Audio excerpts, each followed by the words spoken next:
Welcome back to the VJ Sessions, where we feature the best DJs and producers from around the world. I'm your host, Darren, and right now I'm in the virtual studios all the way up here in Seattle, Washington, and sitting here in my studio while he's sitting in his studio in Los Angeles, we have none other than Amon Tobin. How's it going today? I'm well, thank you. Awesome. Well, it looks like you're in your studio there. It looks like a very peaceful, nice setting with your espresso, coffee. I have got my coffee and PJs, and I'm ready for you. Coffee and PJs. It's ironic that I tell people I work a lot from home doing what I do.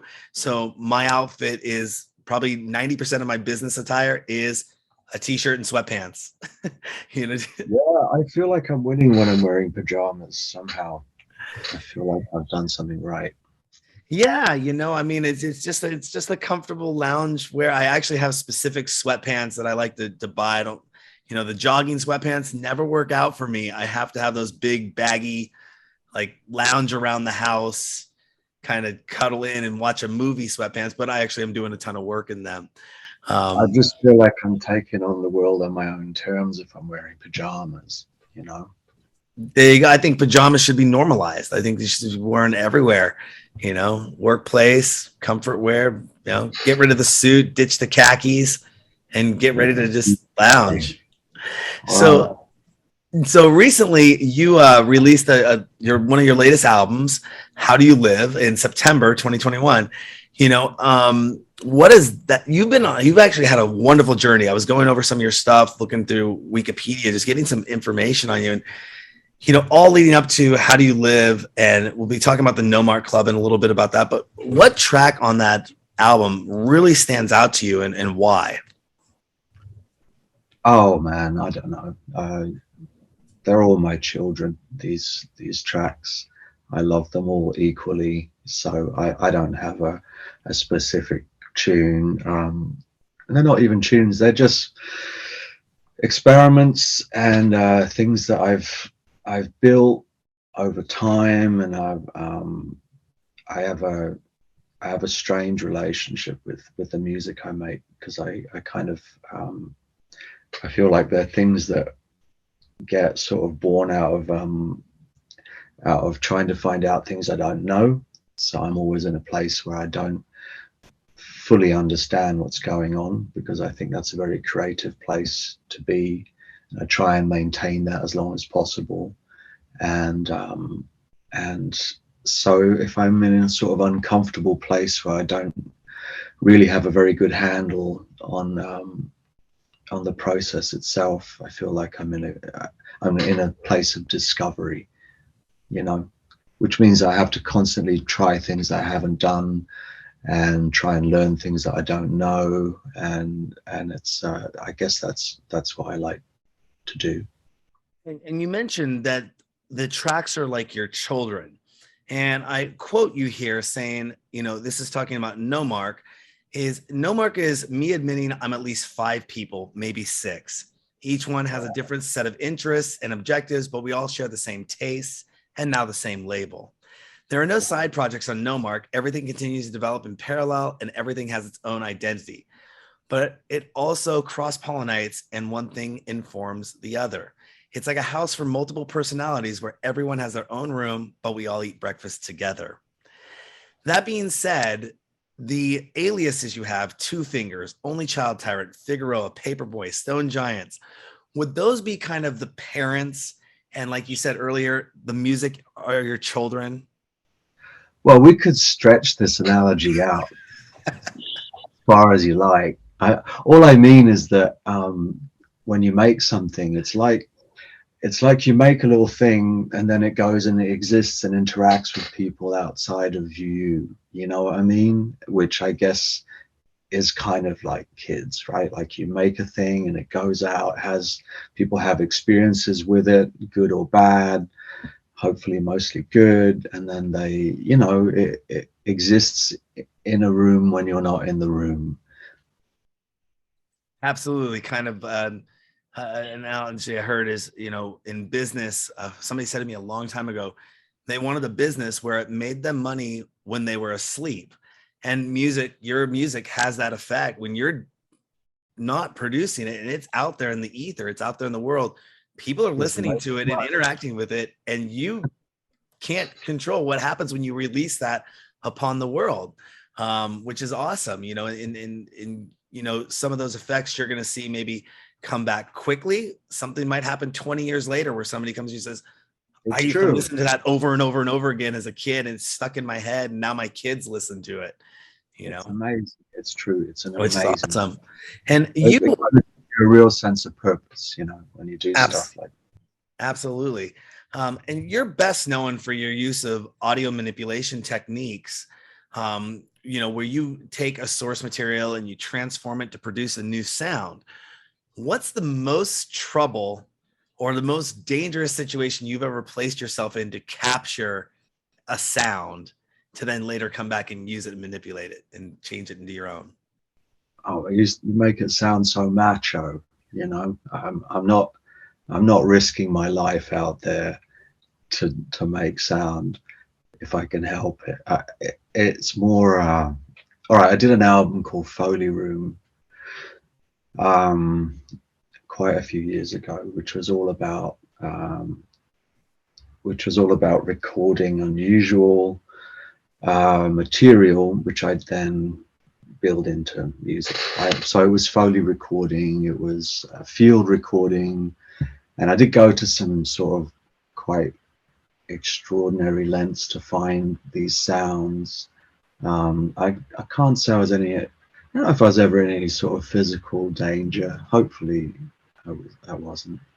But I did record lions and tigers, and I didn't fight any of them. I just recorded them. I recorded machinery. We went all over the country recording, unusual things. We went to factories. We went to God, I'm thinking like there was a strange sort of like radar, like a dish. That was actually kind of irresponsible, come to think of it, because it was like in a massive tower. It was some kind of, I don't know what it was searching for, some sort of extraterrestrial life maybe, and we're in this giant tower, and this dish was like 60 foot long, and it would spin, and every time it span we had to sort of duck down, so we're recording this sound and ducking the dish. So maybe that's oh, we did have ants. There were some really ants and wasps. Actually, that was probably more, if you want, extreme sound design stories. I had this wasp's nest stuck to the top of my flat where I used to live in Montreal, and I invited my friend Patty Schmidt round. Who's this great.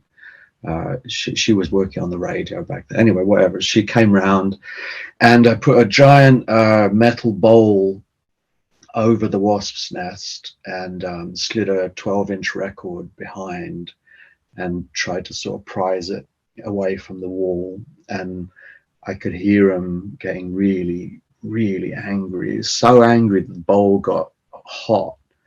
And so I sellotaped that round, went in a taxi to my friend's studio, because my friend had these amazing microphones, these really like incredible microphones that could pick up, insect noises and stuff. And so I showed up with a bowl of bees, wasps.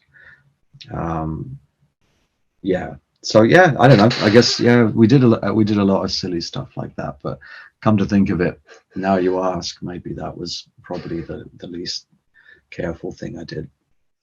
I just remember, when I was reading up on that and how you would procure these sounds, somebody had recently, it was about maybe a year ago in my life, I saw it on Facebook or so one of the socials, and they were talking about the noise that an MRI machine makes and how that could they're like, I've been banging out tracks all day long. I go get an MRI and here's a #1 hit, or some joke was made about it by the sound of the vibration and the noise of the machine and how they wanted to get it. And when I had an MRI not too long after that, I was talking with the technician in the room, and he said, one of the craziest things, I had a sound engineer that wanted to come in and put mics in the room and capture the noise of the MRI machines and then take it Right. go use that in the studio. And I just thought that was okay. That's unusual. I never would have thought about it, but you're taking these sounds and you're manipulating them and creating something new with them, which is just awesome. And that bee story is pretty crazy because I could just imagine if they got loose in the studio.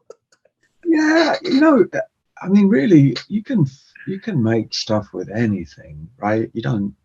There's no need to do that kind of stuff. But it was interesting because I had in my mind some ideas about instruments I could build, and that's kind of what it was about. Like I was thinking, how could I make like the texture over a bass sound.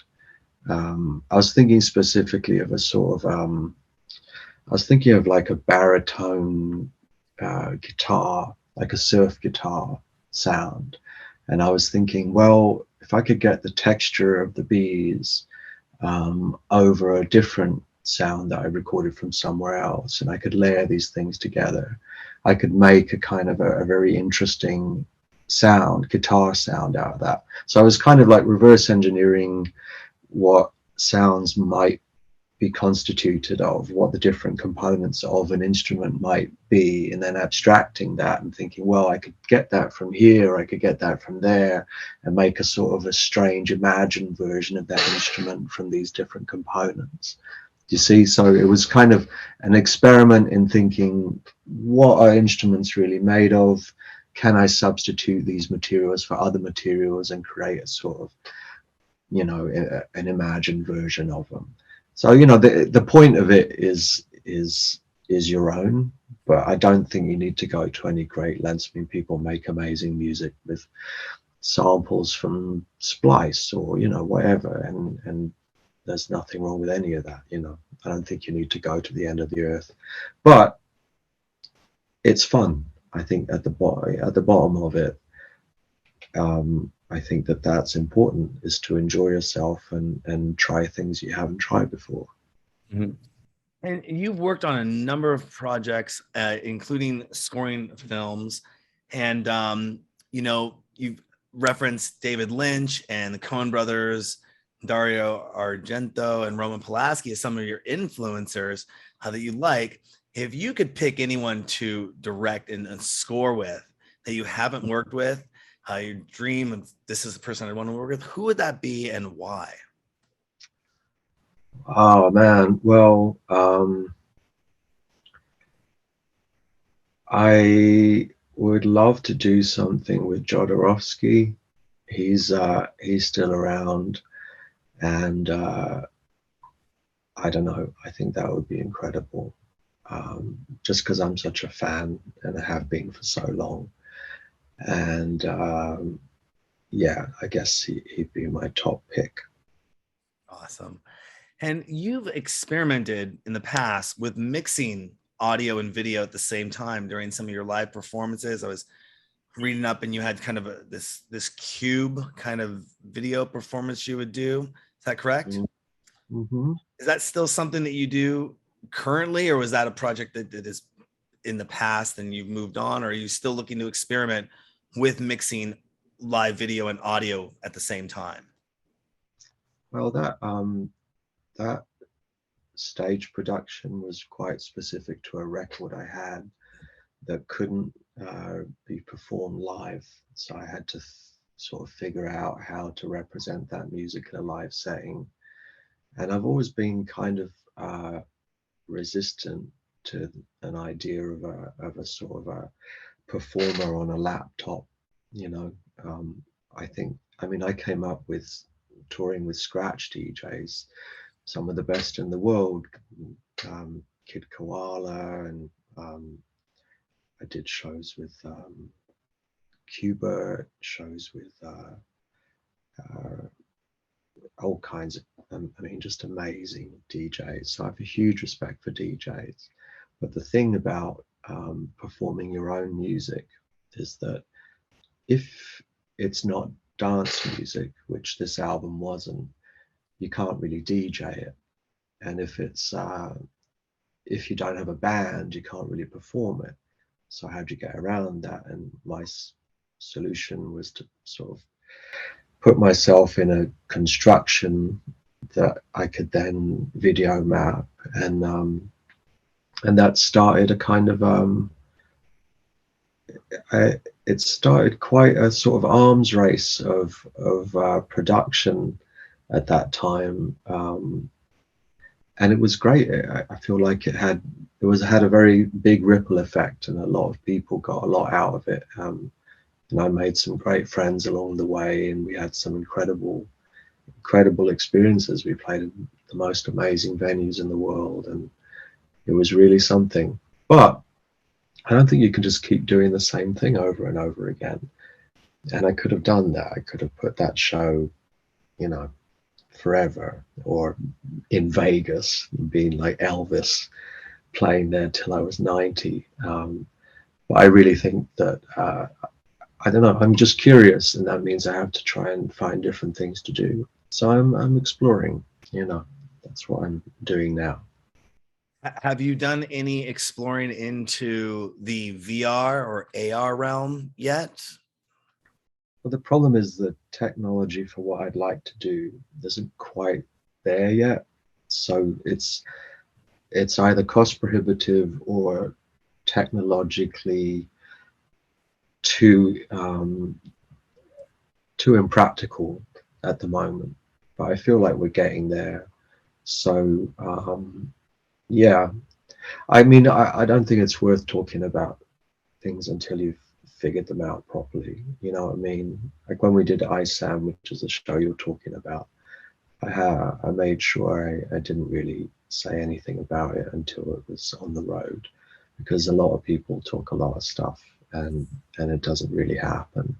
So, you know, things like this, I'm really happy. I have been really happy doing very intimate shows as well. That's the other thing, is I kind of felt like with that, it got to a point where the shows were so big and there were so many people there, and it was such a sort of disconnect from you and the audience.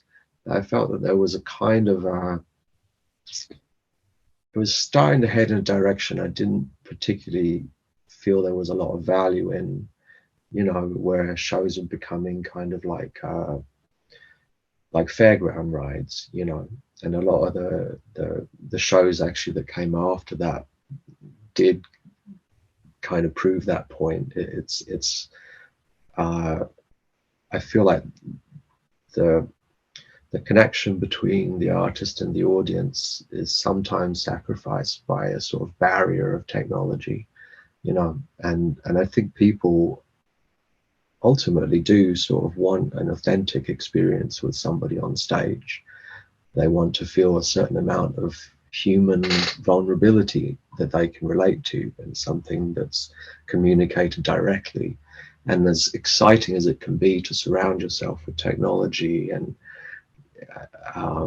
the spectacle of it all, I think there's a price you pay in the intimacy of you know, a communicated artistic expression. So I've kind of been enjoying very small, intimate shows in the last couple of years, just DJ shows in little sweaty rooms with everyone just dancing, and that's the kind of thing I'd like to do.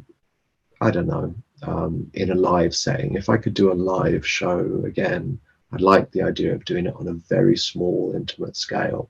But again, that's completely impractical, you know, because you can't make an amazing thing that only a handful of people can watch because it's too expensive. So there's lots of problems with it.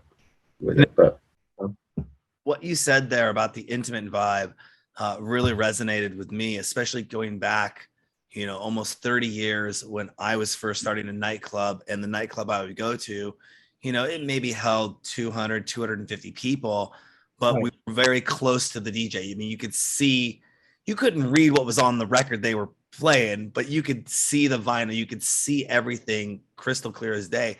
And as time went on and raves started to come out, and the performer was put on that stage, and then, you know, you're having thousands of people show up, I kind of missed that intimate vibe. And over the course of time, I would start to go to smaller nightclubs where Mm. there might be 300 people, 300 people, and you could go up and fist bump the DJ. You could say hi. You could like thank you, and they could respond and look back at you. Whereas, not that I'm against anything of these big major festivals, but I was just at EDC Vegas, and Right.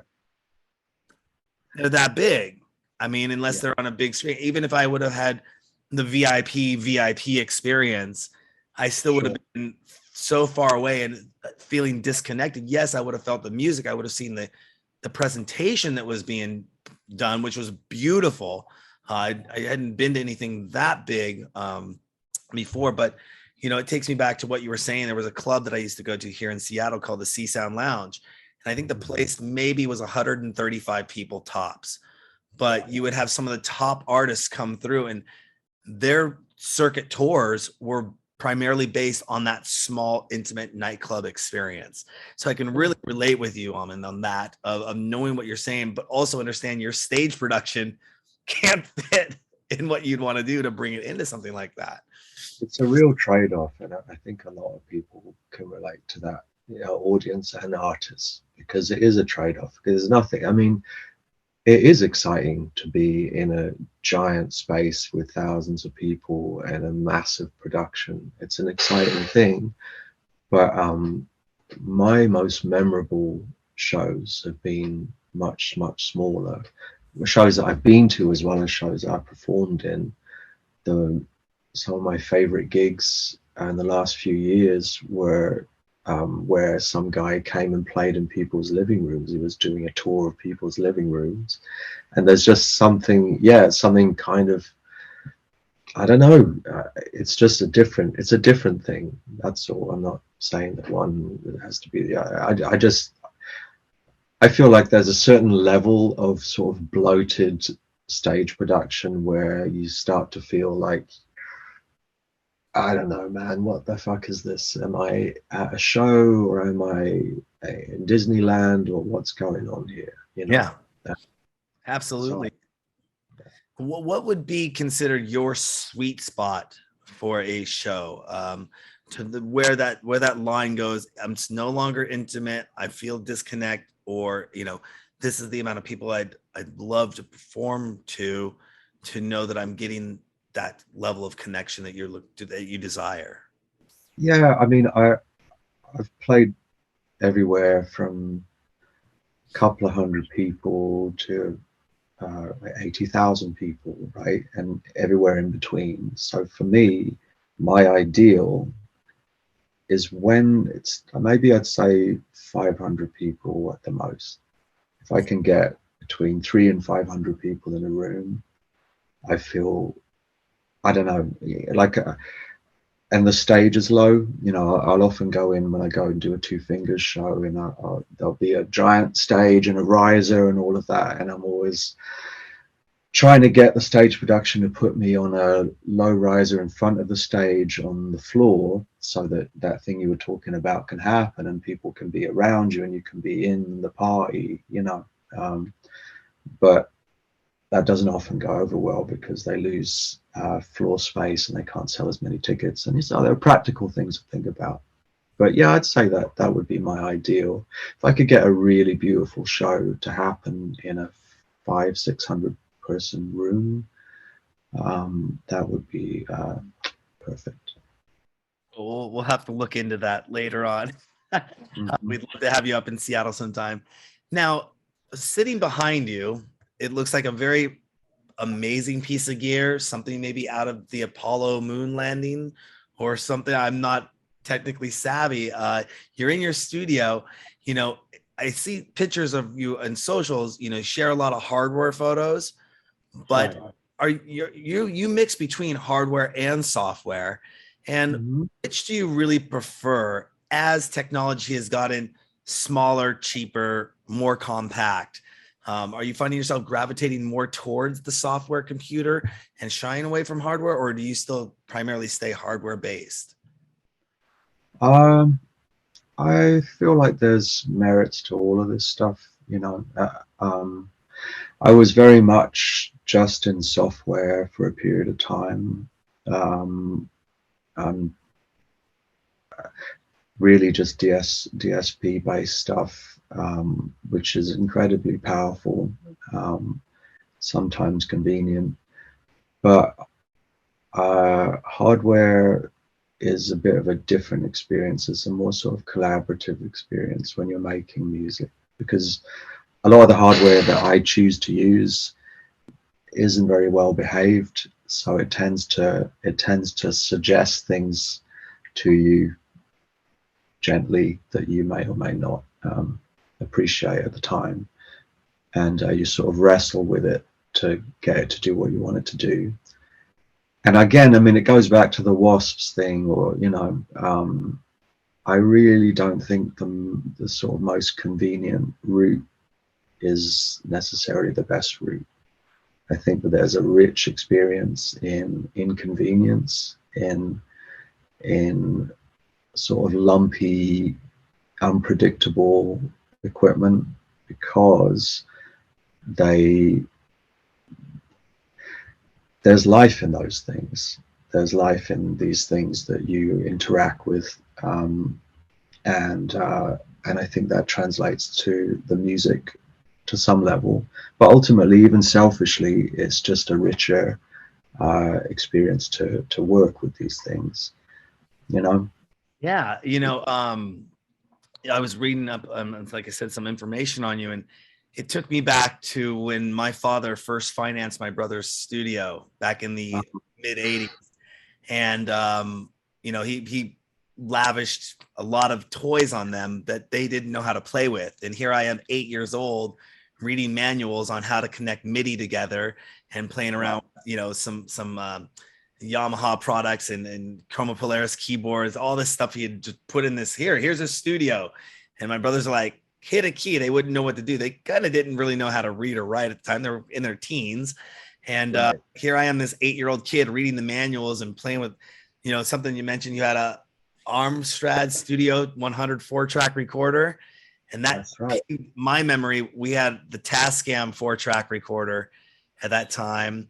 And just playing with that and showing that you could put 4 tracks on a cassette tape would blow the kids' minds away, and how you record different things into it. And I mean, I was playing with that kind of gear as a kid, and I took my technical knowledge more towards a video side of things, and became like if my family looked at it, my brothers were the musicians, I was the video producer and playing with the video camera on the block, and I got into all things video. So we've seen that the advent of technology changing over time, and technology moves very fast in music production land.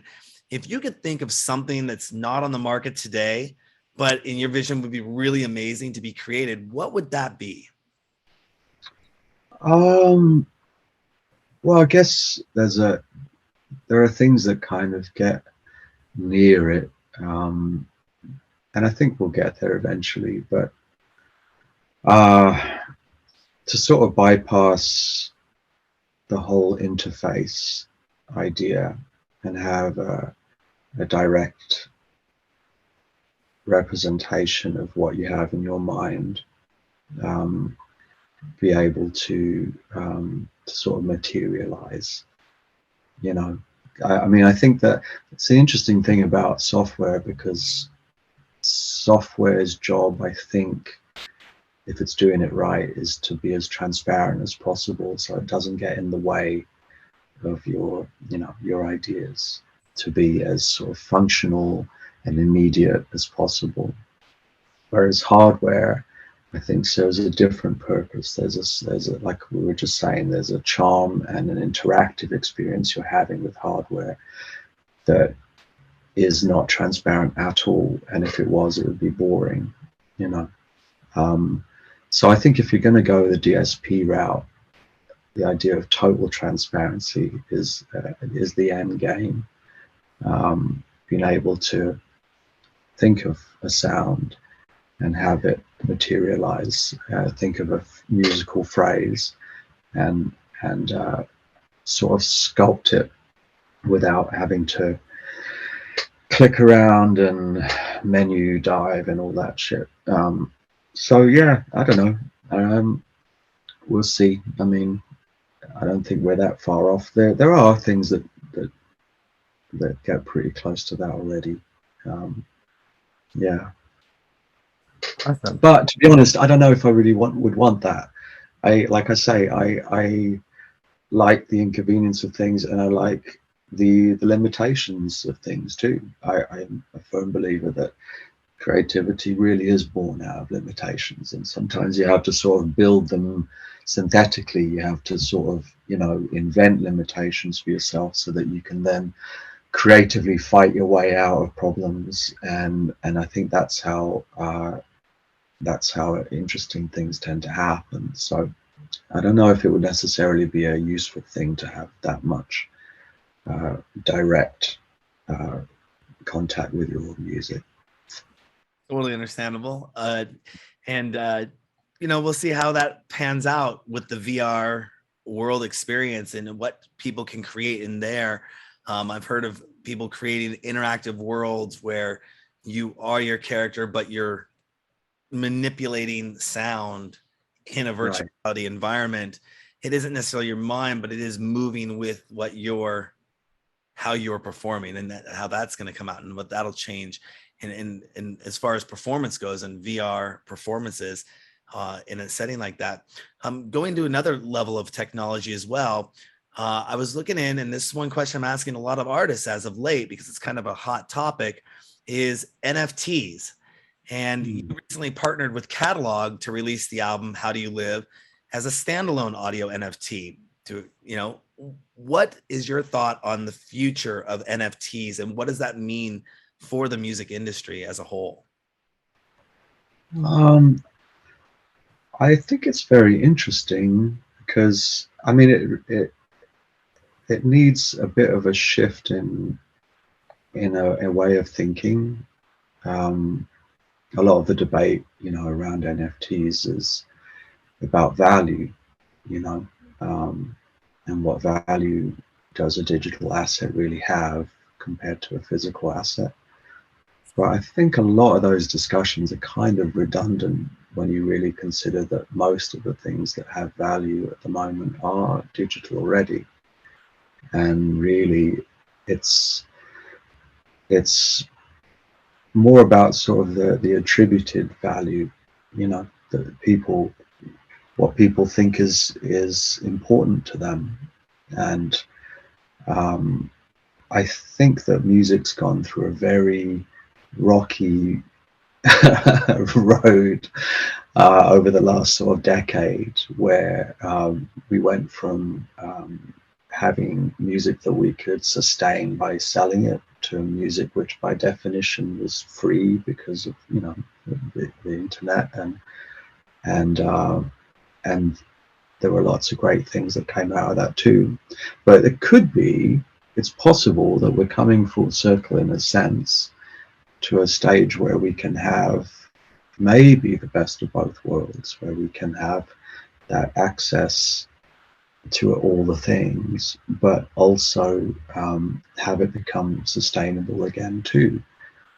Because the reality is that most people do want to be a part of supporting the things they want to hear more of.